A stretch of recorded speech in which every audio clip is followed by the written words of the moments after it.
누가 저보고 그 목사님은 그 설교의 주안점을 어디다 두십니까? 무엇이 목사님 설교의 강조점입니까? 이렇게 물으신다면 아마 두 갈래로 답을 드릴 것 같아요. 제 설교의 주안점은 첫째로 그 하나님을 제대로 알고 믿자는 거예요. 그런가 하면 또 한 가지 주안점은 그 하나님을 제대로 알고 믿었다면 그 당신의 믿음을 삶으로 증명해라. 이 두 가지가 제가 그 주안점을 두고 하는 설교의 그 내용이지 않을까 그런 생각을 해보았습니다. 사실 제가 작년 가을에 이런 문제로 뭐 시간이 없어서 제가 자세한 얘기는 못 드리지만 슬럼프가 온 거예요. 저는 잠을 너무너무 달게 자는 사람이기 때문에요. 내 생애에 불면증이라는 게 그 작년 가을에 처음 겪어봤습니다. 뭐 길게는 아니었지만 너무 내 존재가 힘든 거예요. 난 뭐 하는 사람인가? 결국은 이게 삶으로 연결이 하나도 안 되고 머리로만 맴도는데 내 인생을 내가 30살 때 한국으로 돌아와가지고 가족 떠나서 내가 산 지가 그 당시 26년째인데 내 인생은 뭐냐? 잠이 안 오는 거예요. 내 앞으로도 계속 이렇게 살아야 되나? 내가 우리 교역자들을 봐도 성도들을 봐도 순장님들을 봐도 너무너무 내 존재에 대한 회의가 오니까요. 정말 힘들더라고요. 그렇게 불면의 밤을 보내면서 괴로워하고 있을 때 제가 계속 마음으로 되뇌었던 말씀이 바로 오늘 본문 고린도전서 15장 31절 말씀입니다. 형제들아, 내가 그리스도 예수 우리 주 안에서 가진 바 너희에 대한 나의 자랑을 두고 단언하노니 나는 날마다 죽노라. 나는 날마다 죽노라. 계속 이걸 제가 되뇌이고 묵상을 했습니다. 제 사무실에요. 나는 날마다 죽노라 큰 글씨로 쓴 액자를 벽에다 붙여놨습니다. 들어가면서 보고 뭐 일하다가 또 그 들여다보고 집에 가면서 들여다보고 나는 날마다 죽노라. 아무리 생각해도 참 이 부끄러운 자리에 빠져있는 우리 목회자들이나 여러분들 목사라고 여러분이 그 믿어주십니까? 인정하십니까? 또 여러분들이 회사에 가서 여러분이 크리스찬이라고 세상 사람들이 여러분을 믿어주십니까? 이 위기예요, 위기. 이 위기를 어떻게 이거를 돌파할 수 있느냐? 답은 딱 하나더라고. 나는 날마다 죽노라. 이거 되뇌이는 거예요. 이 나는 날마다 죽노라가 무슨 뜻인가 알고 묵상해야 될 거 아닙니까? 원어로 나는 날마다 죽노라를 그대로 순서대로 직역을 하자면 원어 그대로 직역하면 이렇습니다. 매일 나는 죽는다. 이게 그렇게 돼 있습니다. 그럼 매일 나는 죽는다가 이게 무슨 뜻이냐? 이 두 갈래로 설명할 수 있는데 나중에 여러분 영어 성경으로나 여러 번역본을 보면은요 이 구절을 번역한 게 딱 두 갈래예요. 여기 나오는 매일 나는 죽는다라는 이 말씀은요 첫째로요 나는 날마다 죽음의 위험을 당하고 있노라 그 뜻이에요. 바울이 예수 믿고 사명을 감당하느라 얼마나 그 힘든 삶을 살았습니까? 고린도후서 11장 23절부터 한번 보십시오. 내가 수고를 넘치도록 하고 옥에 갇히기도 더 많이 하고 매도 수없이 맞고 여러 번 죽을 뻔하였으니 유대인들에게 40에서 하나 감한 매를 5번 맞았으며 3번 태장으로 맞고 1번 돌로 맞고 3번 파선하고 일주일을 깊은 바다에서 지냈으며 여러 번 여행하면서 강의 위험과 강도의 위험과 동족의 위험과 이방인의 위험과 시내의 위험과 광야의 위험과 바다의 위험과 거짓 형제 중의 위험을 당하고 또 수고하며 애쓰고 여러 번 자지 못하고 줄이며 목마르고 여러 번 굶고 춥고 헐벗었노라. 바울이 지금 자기가 겪었던 이 고통스러운 수많은 내용들을 필요하는데 이걸 딱 한마디로 요약하자면 나는 날마다 죽노라 그 얘기예요. 여러분에게 예수 믿고 복받고 부자되고 잘 살고 편해지고 이것만 있습니까? 여러분이 예수 믿었기 때문에 부어진 사명이 있어서 이런 그 사명으로 인한 고통, 아픔 이걸 좀 경험하면서 살고 계십니까? 어떠신지 모르겠습니다. 그런가 하면 두 번째로 여기 나오는 나는 날마다 죽노라라는 이 말씀은요 또 이런 뜻이에요. 그런 죽음의 위험이 있다면 나는 기꺼이 죽겠다. 그런 죽음의 위험이 내게 있다면 나는 기꺼이 죽을 준비가 되어 있다. 이게 나는 날마다 죽노라의 뜻이에요. 사도행전 21장에 보면은 바울이 돌레마이라는 항구 도시에서 그 빌립의 집에 머물고 있는데요. 그 빌립의 딸들이 바울에 관하여 무슨 예언을 하는가 하니까 바울이 지금 예루살렘으로 지금 가고자 하는데, 이제 바울이 예루살렘으로 가면은 붙잡혀가지고 큰 곤욕을 치를 수 있다는 거예요. 주변 사람들이 그 예언을 듣고는 바울을 사랑하니까 당연히 말렸죠. 울면서 말린 거예요. 바울 선생님 가지 마시라고. 거기 가면 그렇게 위험하다는데, 죽을지도 모른다는데 가지 마시라고 막 울면서 그렇게 권면을 하니까 바울이 하는 말이 사도행전 21장 13절입니다.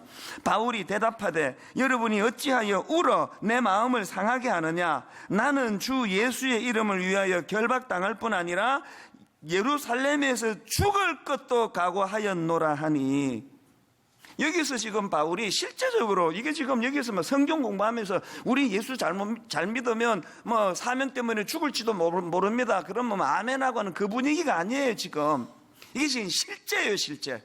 그 실제적인 현실에서 주변에서 다 가지 말라고 말릴 때 나는 가야 되겠노라고 하면서, 나는 예수님 이름 때문에 결박당하는 그 정도가 아니라 예루살렘에서 죽을 것도 각오하였노라. 이걸 한마디로 줄이면 나는 날마다 죽노라예요.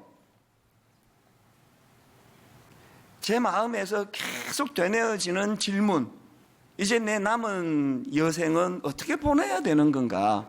또 신앙생활하는 우리 성도님들이 인생의 골로 삼아야 되는 인생의 목표는 무엇이어야 하느냐, 이런 것들을 묵상을 하면 반드시 떠오르는 게 이거예요. 나는 날마다 죽노라. 저는 오늘 이런 의미에서 우리가 크리스천으로서 제대로 된 삶을 살기 위해서 성령님의 은혜를 구하면서 행해야 될 두 가지 실천 사항이 있다는 걸 말씀드리고 싶은데요. 첫째가 뭐냐, 여러분 우리도 바울처럼 나는 날마다 죽노라, 이거 선포해야 한다는 거예요. 이 나는 날마다 죽노라가 무슨 뜻이라고요? 내가 사명을 감당하는 과정에서 그것이 죽음의 위험을 가져다 주는 거라면 나는 기꺼이 죽을 준비가 되어 있다. 이게 나는 날마다 죽노라 그 뜻인데, 왜 이런 위험한 선포를 해야 됩니까? 왜 해야 되느냐고요? 대답은 아주 간단합니다. 우리 주인 되시는 주님이 그것을 요구하시기 때문이에요. 앞에서 읽어드렸잖아요. 마태복음 16장 24절. 이에 예수께서 제자들에게 이르시되 누구든지 나를 따라오려거든 자기를 부인하고 자기 십자가를 지고 나를 따를 것이니라. 긴 설명 필요 없습니다. 우리 주인 대신 날 구원해 주신, 십자가로 내 생명을 건져주신 예수님이 이걸 원하세요. 그 무슨 말이 그렇게 필요 없는 거 아닙니까?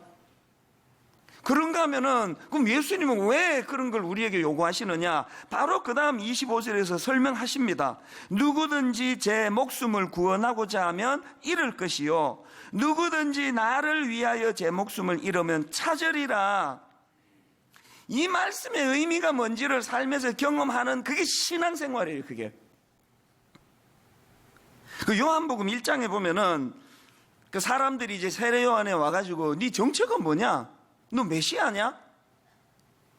그렇게 이 세례 요한에게 묻는 장면이 나오는데요. 그랬더니 자기는 메시아가 아니라 그러면서 세례 요한이 하는 말이 요한복음 1장 23절입니다.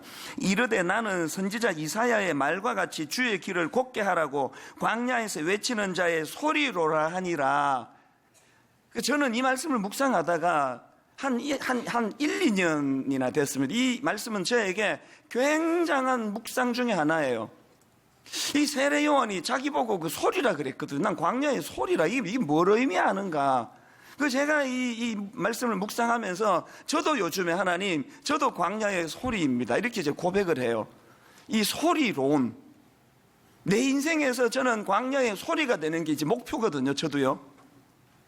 이 소리가 뭐냐 하니까요, 주인인 제가 지금 성대를 울려서 내 뇌에서 작동되는 생각을 여러분에게 지금 전하고 있습니다. 이게 소리예요. 그래서 저는 이 성대를 울려서 내 머리의 생각을 여러분에게 전할 때 소리가 여러분 귀에 들려서 제가 의도하는 바가 전달이 되거든요. 그런데 광야의 소리라고 할 때 이 소리의 문제가 뭐냐? 지금 저희가 옆에 체육관에서도 예배를 같이 드리지 않습니까? 처음에 저 체육관에서 예배 드릴 때요, 에코가 나가지고 굉장히 힘들었습니다.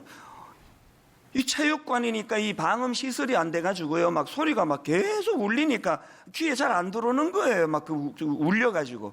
그래서 우리 교회 그 방송 전문가들 실력이 대단합니다. 돈 얼마 들이지 않고 천으로 커튼 그 체육관에다가 커튼 설치하고 천장에다 이렇게 천으로 이제 이렇게 그 물결 모양을 해놓은 게다가 소리 때문이에요. 에코를 잡으려고.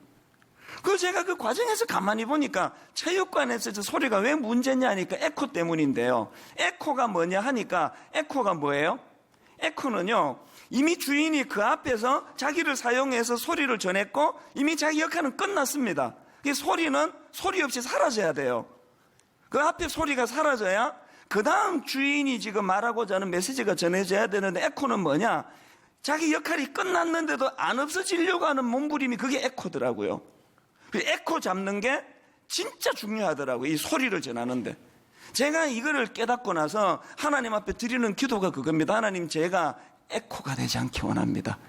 주님이 저를 서실 때 선명하게 소리로 전달이 되고 내 역할이 끝나면 소리 없이 사라지기를 원합니다. 저 이제 50대 중반밖에 안 돼가지고 제대로 은퇴하려면 시간 많이 남아 있습니다. 그러나 1, 2년 전부터 저는 하나님 앞에 기도합니다. 은퇴 이후를 놓고 아버지, 제가 추해지지 않도록, 아버지, 제가 에코가 되지 않기 원합니다. 계속 그렇게 하나님께 지금도 구하고 있습니다. 아버지, 주인이 소리를 요렇게만 내면 요렇게만 전달하고 너무 소음을 크게 내지도 않도록, 주인이 원하시는데 소리 귀찮아게 주고 소리 안 내는 짓도 하지 않고, 광야에 제가 소리가 되기 원합니다. 부끄러운 고백이지만요, 에코가 되지 않겠다는 이 제 마음의 그 소원은요, 바울의 빌립보서 1장 20절의 소원하고 비슷하다고 감히 말씀드릴 수 있습니다. 나의 간절한 기대와 소망을 따라 아무 일에든지 부끄러워하지 아니하고 지금도 전과 같이 온전히 담대하여 살든지 죽든지 내 몸에서 그리스도가 존귀하게 되게 하려 하나니, 제 목회가 사람들에게 너무너무 인정을 받는 평탄한 목회든지, 내 목회가 맨날 오해받고 돌맞고 욕이나 얻어먹는 그런 목회든지, 내 몸부림의 모든 결론은 나로 말미암아 그리스도가 존귀하게 되는 것, 이게 소리가 되고자 하는, 그래서 제가 하나님 앞에 에코 같은 인생이 되지 않기를 원한다는 그 고백이거든요. 근데 제가 드리고 싶은 메시지가 뭐냐면요, 아까 예수님께서 말씀하셨잖아요.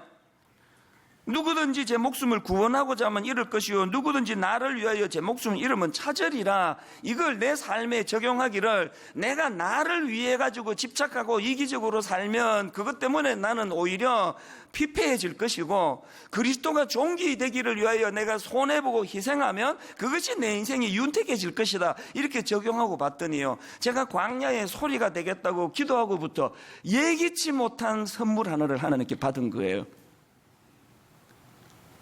그게 뭐냐 하니까, 이제 제가 아버지, 제가 쓰임 받을 때 잘 쓰임 받고 구차해지지 않고 추해지지 않고 에코같이 그냥 역할 끝났는데도 그냥 안 사라지려고 바둥바둥 거리지 않기를 원합니다라고 기도하고부터요, 지금 제 현역이잖아요. 제가 지금 저의 이 현역의 하루하루가요 너무너무 소중한 거예요.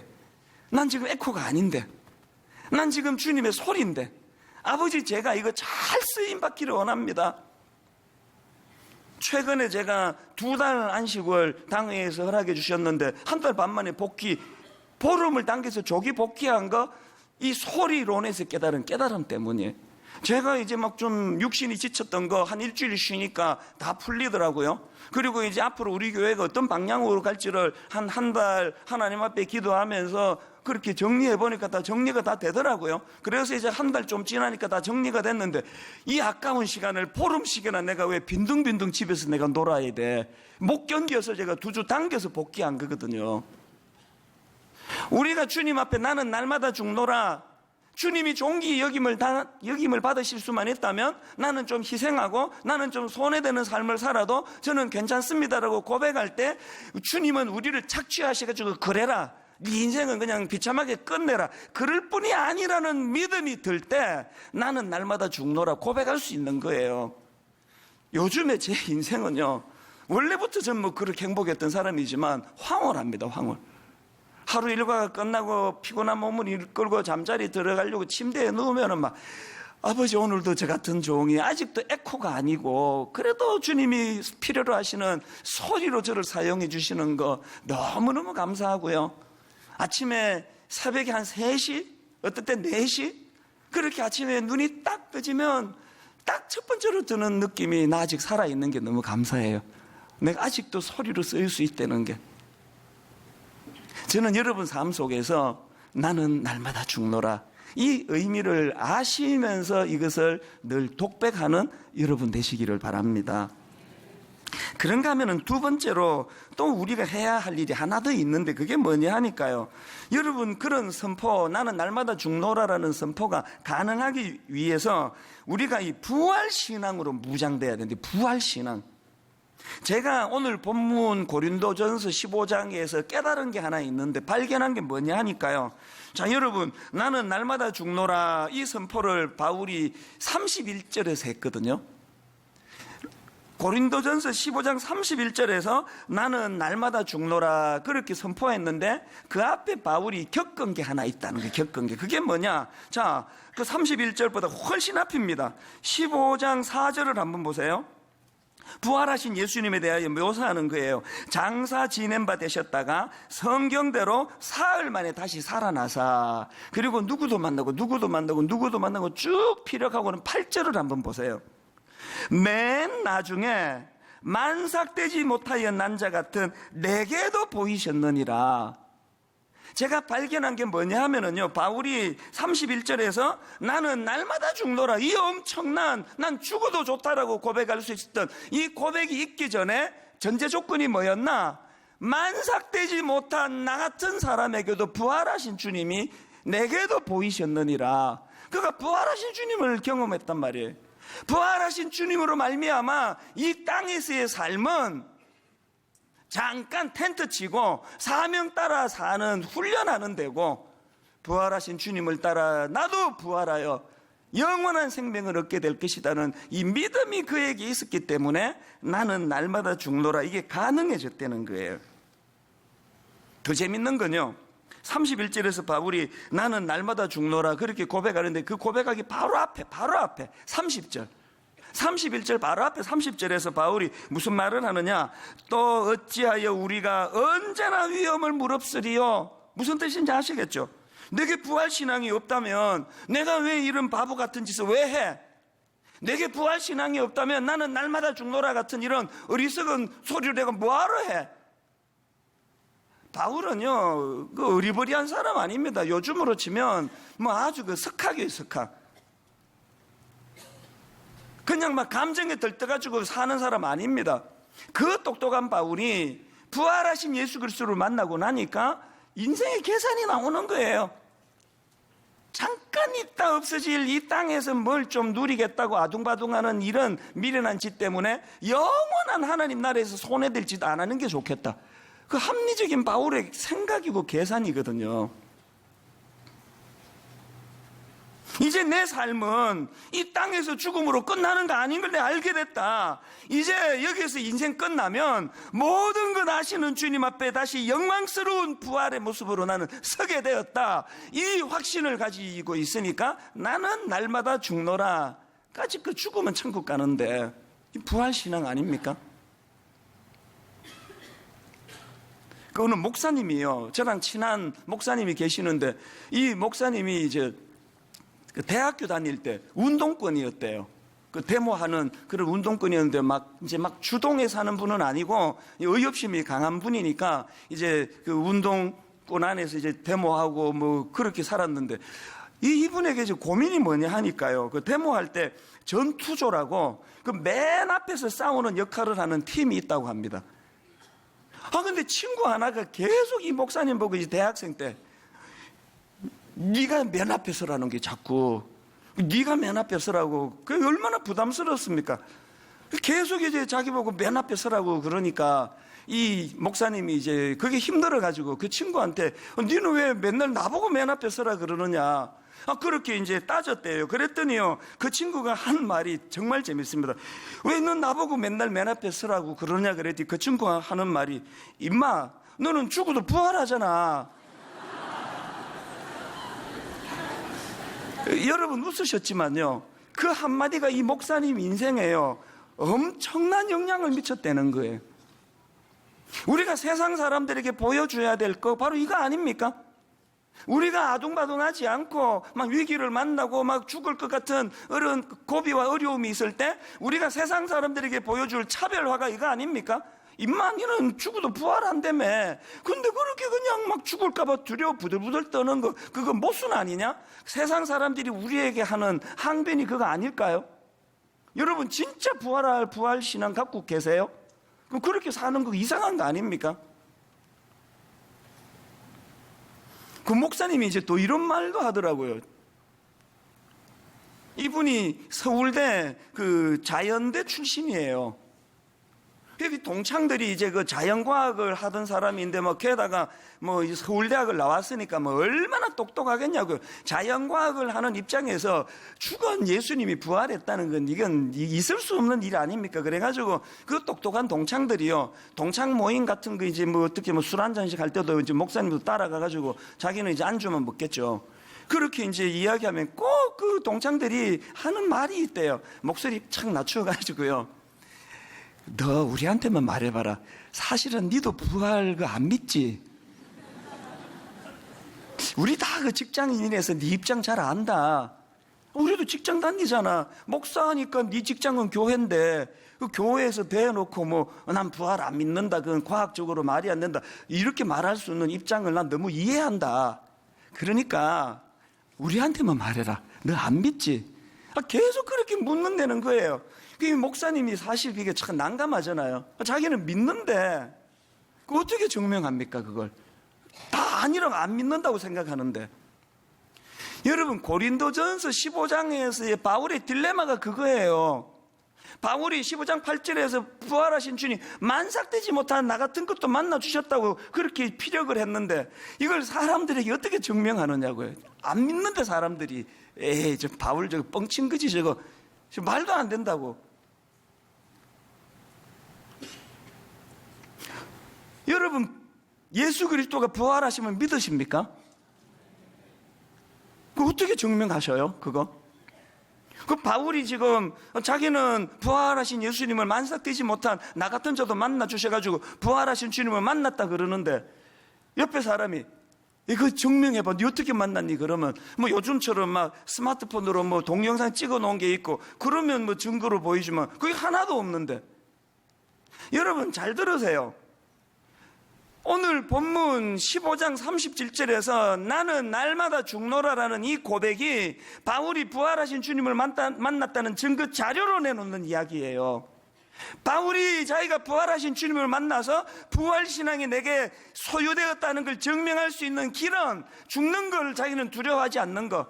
죽어야 부활하는 걸 증명할 수 있으니까. 오늘 이게 우리에게 주시는 메시지가 뭡니까? 여러분이 예수 믿는다면, 여러분이 부활하신 주님을 진짜 믿는다면 그거 어떻게 증거합니까? 뭐로 증명해냅니까? 바울이 우리에게 보여주는 것처럼 우리가 증명할 한 가지 중요한 포인트가 그거 아니겠습니까? 세상 사람들과 좀 다르게 사는 거. 세상 사람들은 부활을 안 믿어요. 이 단계 끝이에요. 그러면 사기를 쳐서라도 난 그냥 눈에 눈물을 흘리게 해서라도 내가 이 땅에서 잘 살아야지. 그렇지 않습니까? 무리수를 두고 욕 얻어먹든지 말든지 돈에 집착하고 나이 들수록 노욕이 더 드는 거 아닙니까? 이제 인생 얼마 안 남았는데 하여튼 그냥 바람을 펴서라도 어떤 무슨 짓을 해서라도 난 내 행복을 내가 추구할 거야. 이렇게 세상 사람들이 아등바등 살아간다면 부활신앙을 가진 우리가 그들에게 나는 예수 믿는다는 사실을 증거할 수 있는 유일한 대안이 있다면 그들과 다르게 사는 거예요. 손해보고 희생하고 억울한 일 당해도 그거 별로 개의치 않고, 심지어는 죽음이 내 앞에 어른어른거려도 그거에 대하여 세상 사람들과는 좀 차별화된 삶을 살아가는 거, 그렇게 넉넉하게 여유롭게 손해당하고 희생당하고 해도 별로 답답하지 않은 삶을 보여주는 거예요. 그래서 옆에 사람이 너는 어떻게 우리랑 이렇게 다르게 사니? 넌 어떻게 우리랑 이렇게 다르냐? 나 같으면 너 죽을 것 같은데. 그때 씩 웃으면서 한마디 하는 거예요. 그건 난 예수 믿잖아. 난 부활신앙이 있잖아. 부활신앙이. 이게 우리가 증명해내야 될, 가슴이 아픈 건요, 영적인 침체 시대를 살아가는 저희들은요, 말씀 전하는 목사를 위시해가지고 이걸 보여주는 걸 거의 찾아볼 수가 없었습니다. 말은 부활신앙이라 그러는데 이 땅은 잠깐 지나가는 텐트 치고 사는 세상이고 영원한 주님 나라에서 내가 살 거라고 말은 그렇게 하는데, 이 땅밖에 없다고 생각하는 것보다 더 집착하고 손해 안 보려고 그러고, 막 떡 하나라도 뺏길까 싶어가지고 막 부들부들 떨고. 지난 한 주간 특별 새벽 집회를 저희 교회에서 저녁마다 가졌거든요. 월요일부터 금요일까지 가졌는데요, 목요일 저녁에 좀 특별한 시간을 가졌습니다. 김상철 감독이라는 분이 만든 순교라는 제목의 영화가 있는데, 그 영화 중에서 이제 한 40분짜리를 이제 허락을 받고 이거를 이제 발췌를 해서 보여줬습니다. 그게 뭐냐 하니까, 여러분 2007년도에 있었던 아프간 단기 선교 사태 기억하시죠?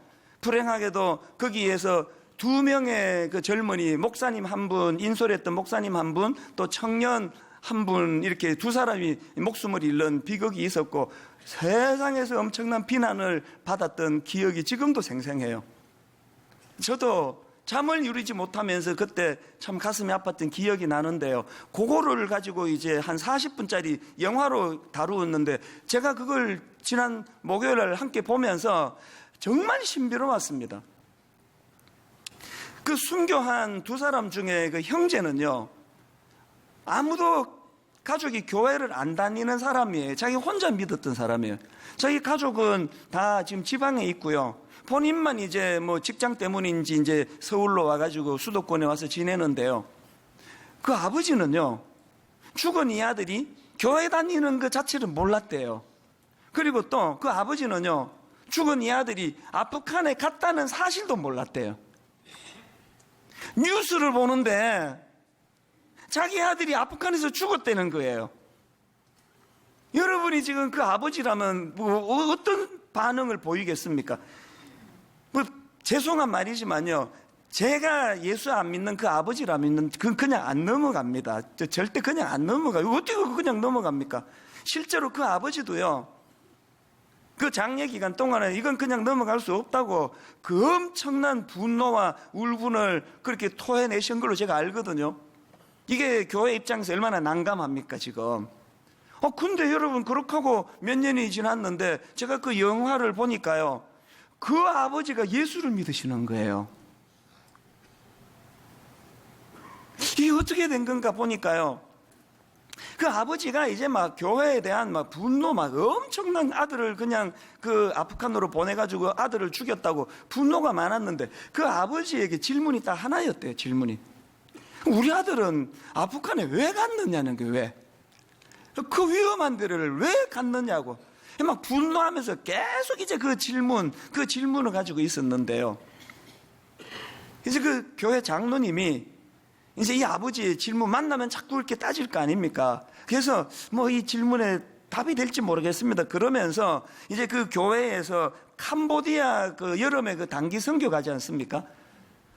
거기에 한번 가보시면 그 아들의 마음을 이해하실지 모르겠습니다. 그래서 이 아버지가 그 캄보디아 단기 선교를 따라간 거예요.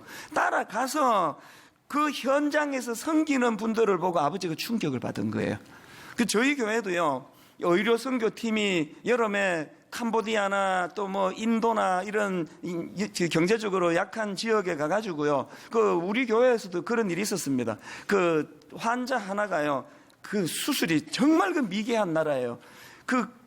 수술용 거즈하고 뭉태기를 배 안에 넣고 꿰매가지고요, 그래서 젊은 여성으로 알고 있는데 거의 뭐 다 죽어가고 있었는데 우리 그 의사 장로님이 단기 선교 가서 그 열악한 환경에서 목숨을 내놓고 수술을 해가지고 살려냈습니다.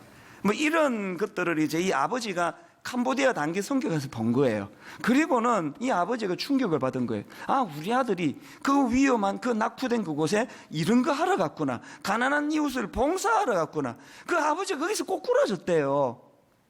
그래서 뭐 시간이 없으니까 뭐 다 설명할 길이 없고요. 결과 아무도 예수 안 믿던 그 형제가 예수 믿으라고 부모님에게 무슨 성경 들고 설교해서 변화된 게 아니고요. 그 어머니 지금 교회 다니시고요. 아버지 예수 믿으시고요. 그 남동생 있는데 예수 믿고요. 그 남동생의 그 당시로 결혼할 그 여자친구 예수 믿고요.